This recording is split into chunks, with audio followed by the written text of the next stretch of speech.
Hello everybody, this is Brian Azir from Twilight Parables. We're going to talk about animals in dreams. Yes, my 6-year-old has painted everything strange colors, so it probably makes it helpful for dreams because things are strange colors in dreams.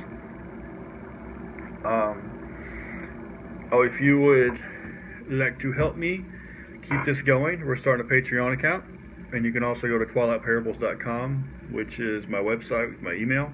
You can send dreams on. You can also make a donation and share, like, and subscribe if your friends are having dreams. So, animals in dreams, interesting topic.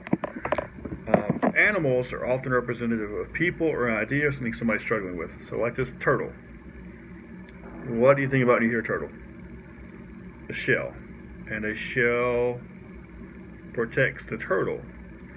So if you have a dream about, say, if you're praying about a relationship struggle with someone,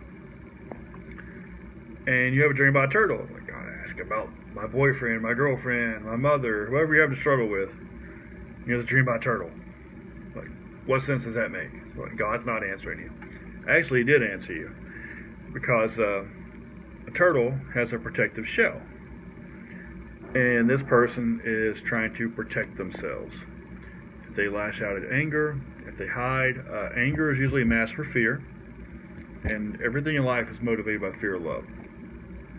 And sometimes we have so conditioned ourselves to respond in fear that it's really hard to have relationships with other people. And sometimes we have conditioned ourselves to respond in anger because anger is a mask for fear. And sometimes we've conditioned ourselves to respond by being distant, or respond by smothering someone, or, we all have different responses, but usually related to fear response. But someone with certain personality types, like ST, sensing thinking personalities, for example, will respond by going into a shell.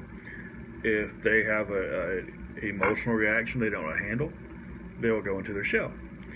If they get bad news, they'll go into their shell and figure it out before they come out. But this person's going to their shell. And what can you do with a turtle in a shell? Not a lot.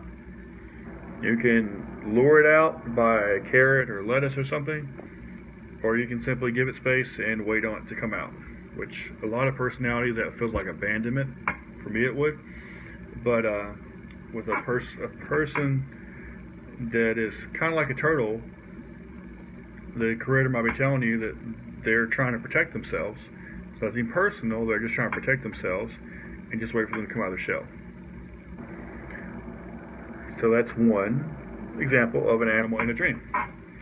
So its feature is its shell. Now if you have like an elephant, elephants are known for having big ears, big fluffy ears, like I have. Ears let you hear things. Sometimes the person might be responding out of something they heard. They might be listening to the creator for something. Or they might have a special ability to hear the creator. Like if you're praying about what gifting your children have, and you have a dream about an elephant. It seems to be unrelated, but it's a baby elephant. It might be the creator telling you that your child has a prophetic gift and have a special anointing to hear the voice of the creator. Elephants also don't forget things easy, which is kind of another attribute of personality, and they're easy to train. But what was the focus of that dream? Did the elephant's ears seem to be the focus of your dream? That's what I'm hearing. Or was it the fact that elephants don't forget, which might be telling you that, like, the child has something traumatic happen, they just can't get past, they're processing it, like your child's having behavioral issues, and you have a dream about an elephant. Then they're remembering something they can't get past. We have other examples. Cows usually work, at least being an ox, it's a type of work, slow, steady labor. A horse is power. So, my kids have cheap toys, I'm sorry guys. They still think the Dollar Tree is a toy store, and the thrift store is a shopping mall, because Daddy needs donations. So horse means power. So you have a horse, dreaming a horse with a horse in it, But the horse has this blue mane. Now here usually wisdom or revelation. Blue is especially as the color of revelation, it's the color of prophecy. So if you have a dream, there's this horse, and this horse is just walking up to you, approaching you, it's like, nuzzling you, it's just really friendly to you. This dream would indicate you're about to meet someone very powerful. But they're not just powerful in the material sense, they're powerful in the spirit because of the blue. Blue is called revelation. Or say the horse itself is blue. Yes, it's a My Little Pony. The horse itself is blue. Then you're about to meet someone who's powerful in revelation. So there's a big horse and a small horse. This is where we compare and contrast. Why this, why not? Why is this horse small? Because this horse is someone that's meant to be, that's going to grow to be very powerful in the spirit, powerful in revelation, powerful in the prophetic.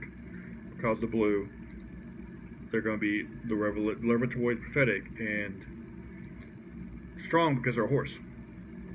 They're growing in it. They're not there yet. If you have a dream about a bigger horse, then because this horse is full grown, ready to go, ready to function, ready to saddle, ready to do the job. It's strong and it has the blue. It has the revelation. It's strong in revelation, revelatory gifting. It's grown into the revelatory gifting, whereas this person has the gifting, but they haven't grown into it yet. So what would a shark say?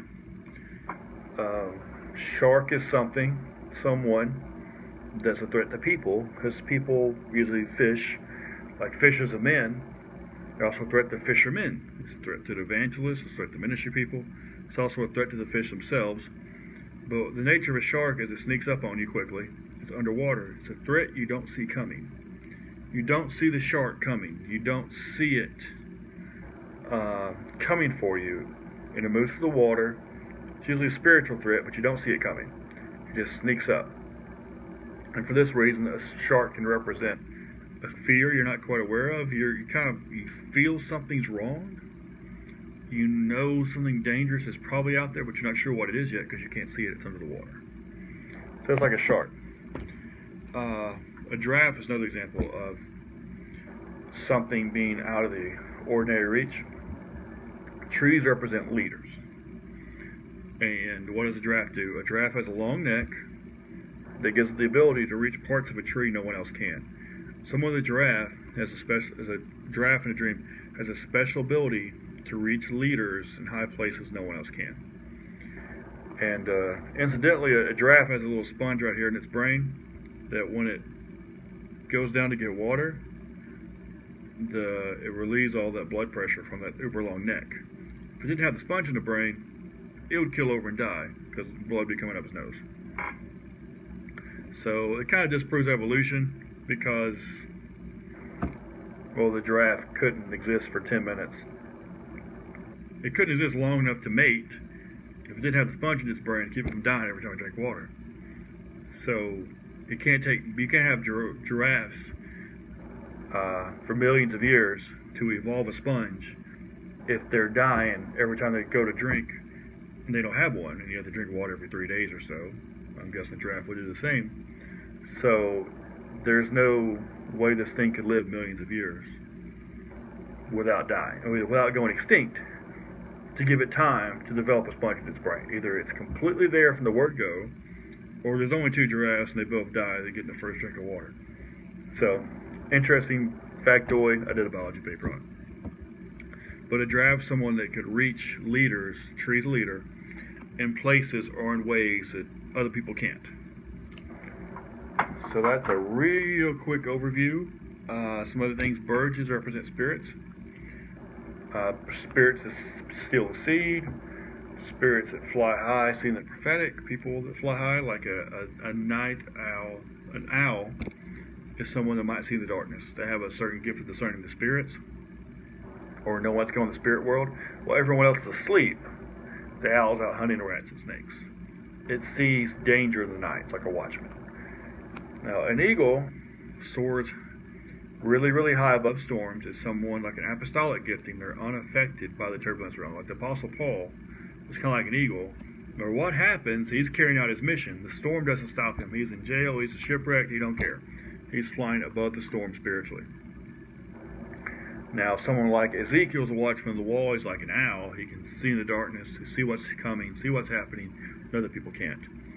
There are people like crows that just come and they steal the seed. Anytime you try to plant a seed of somebody, a truth, a word of knowledge or wisdom or advice, something just comes along and yanks it out of their mind and it doesn't stick. It's like a crow. You also have birds that, it talks about Song of Songs and Proverbs. A birdie will hear what you say and take it to the ear of the king. So you're kind of, in the spirit world, you're constantly under surveillance. It's how a lot of psychics get their information. It's not that they know it through clairvoyance, is they have a spirit literally delivering the message to them, like it's a bird that saw you or heard you, took this message to them, then they pretend they have the supernatural power. They don't. But an eagle, someone flies high above the storm, like an apostolic gifting. An owl is more prophetic gifting. They see in the dark. They see the danger. A messenger pigeon might be an evangelist in a way, because they're always taking the message to people. And there are various types of birds. Sparrows are two birds that mate for life, and one dies, the other dies. So it's like a couple, basically, two seeds of sparrows. And they're also not worth a whole lot of money. You can get a 2-for-1 deal, basically, in the Gospels with the sparrow. And fish also represent multitudes of people. Dogs usually represent a friend, not always. Some people have bad experiences with dogs. In some countries, a dog is just an unclean animal. It's like a jackal or hyena you don't want in your house, or possum. So it depends on the context. But generally, dog's a friend. A cat's your independent nature, your rebellious, free, independent, don't need nobody, catty nature, likes to fight with people. A dog's usually loyalty. A bird's like a kind of calling or kind of spirit. Fish are generally people. Horses are power. Cows are work. Turtles are someone's protective. And that's a real quick overview. We'll cover snakes sometime in a different video. That's a whole other story, but it's very common. Shalom, everybody.